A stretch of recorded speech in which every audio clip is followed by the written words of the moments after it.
everyone, and welcome to today's class. As I promised in the other class to show you how to place your pattern, your river collar, also known as the shawl, the basic shawl collar block on your fabric. Okay, so here it is.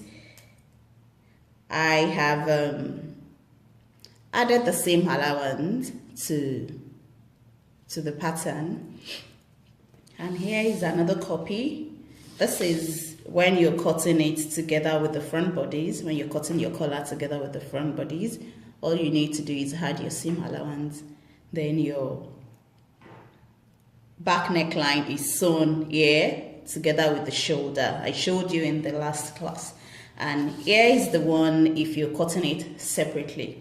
I've drawn the grain line. Remember I told you that you can cut it on a true bias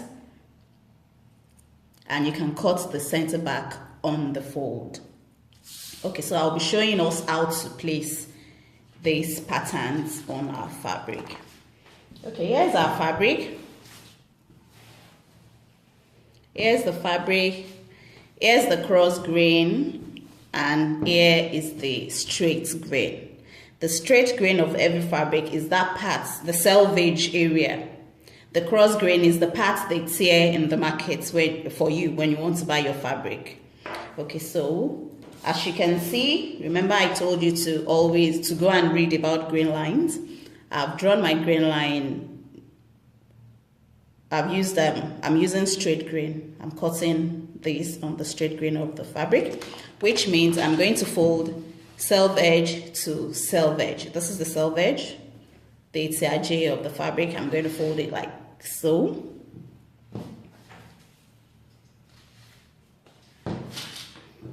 And because this front, I can't place it on the fold of the fabric, I have to cut two. So all I have to do is just place my pattern like so. Okay, let me just turn the fabric.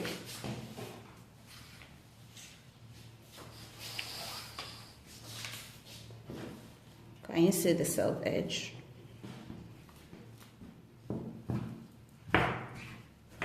Make sure your fabric is well laid on the table, and you place this like so.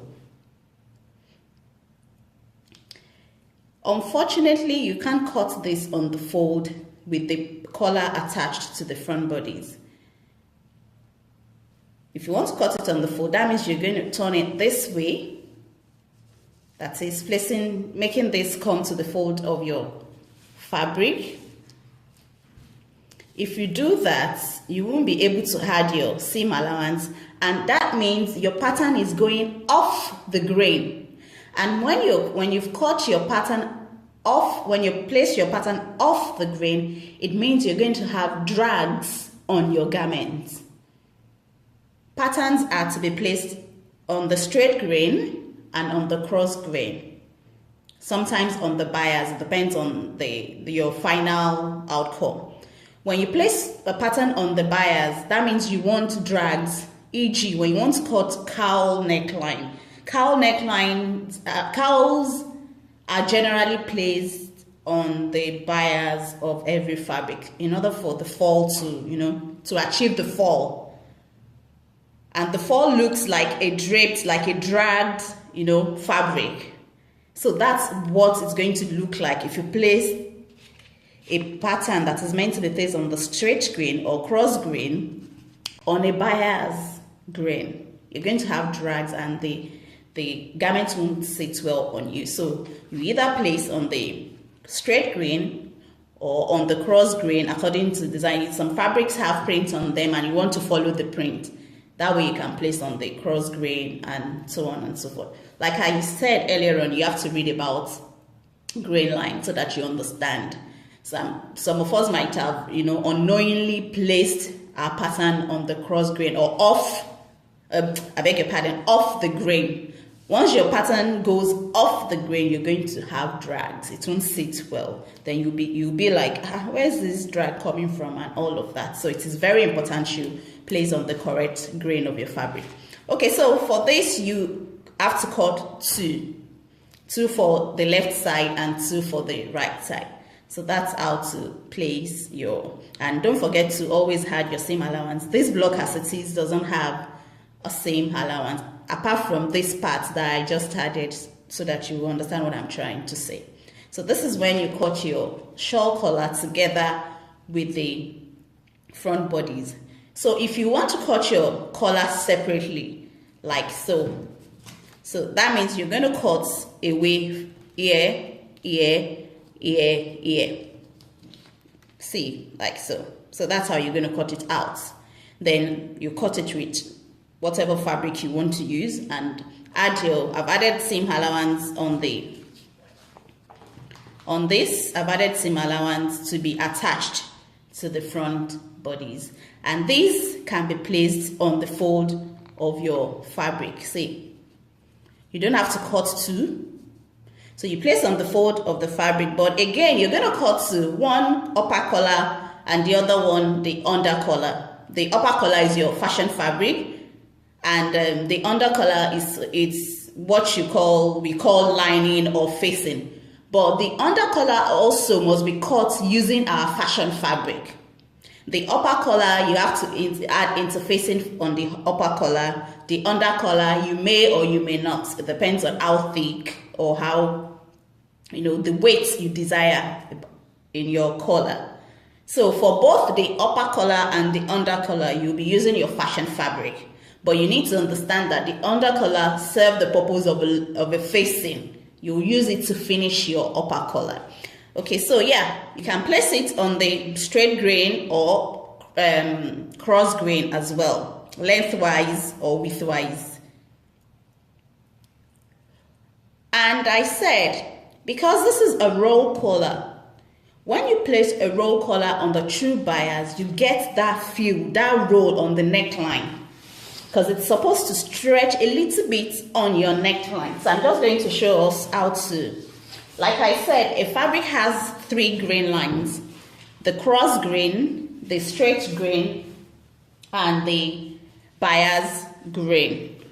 The bias grain is when you fold your fabric at angle 45 degrees, which is what I am going to do now. Okay, let me show you first on the paper, because the camera is not capturing the old table. So let's say this is our fabric.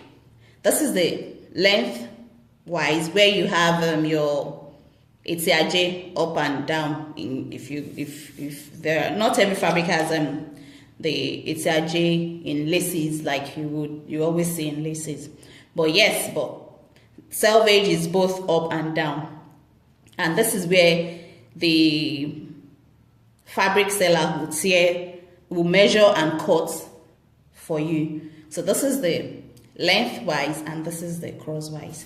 And the bias is when you, like a diagonal, like so. So to get your bias, you can just fold like this. This is angle 45 degrees. You fold at angle 45 degrees. And let's say this is our fabric. All you have to do is place this like so. And then you cut 2. So your CB is placed on the fold. You cut the upper collar and the under collar. This is not enough, but I'm going to show you on your... Remember, when you fold your fabric on angle 45, it stretches. I'm just going to do that. See, if you see, can you see the pull? See the stretch? Okay, so if you fold it, make sure you fold it neatly. When you fold it like this, then you place it like so. And that's it. Just cut 2, the upper collar and the lower collar. Add interfacing to your upper collar. I just want to make sure we are capturing the whole thingy. Okay.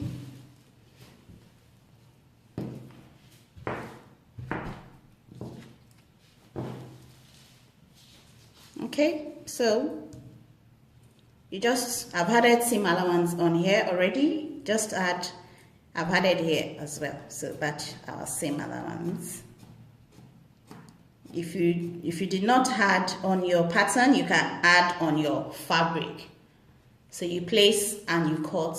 Add interfacing on the upper collar, use the under collar to turn and finish it. So basically that's it. That's how to place your pattern on the fabric for cutting. See you in the next class. Bye.